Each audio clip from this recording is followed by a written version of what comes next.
waa muhiim inaad ka warqabtid saaxiibadaada. Saaxiibo waxaa jira kugu dhiirigelinaya waxaad qabanayso, jecelna horumarkaaga. dhanka kale waxaa jira saaxiibo ku lugoonaya, jecelna booska ay joogaan inaad la joogtid. mar walba ha iska inna tirin oo ha dhihin aniga danteeda kaliya ayaa wadanaya oo waxba igama aysan gelin xitaa haddaan la socdo. taa waxaa ka wanaagsan in guud ahaan aad iska kadgarayso oo arrinkooda idil dhan aad iska soo xirtid, kaad u fahantid inuusan horumarkaaga iyo ahdaafta aad leedahay inuu ka xun yahay. sidee ku dareemaysaa marka saaxiibka xun? saaxiibka xun oo horumarkaaga ka soo horjeeda muhiim maahan inuu kula diriro, inuu ficilo xun ku dhaho, inuu hadalla kaleeto meel ka celceliyo maahan.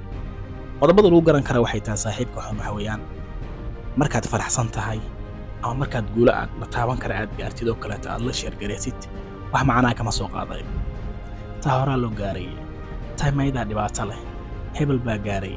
dabcan hadafka iyo hiigsiga aad lahayd haddii aad qayb ka mida gaartid oo saaxiibkaaga aad tirahdid farxadda la wadaag, asigoo taa qabob iyo kulaal midna kuma hayso.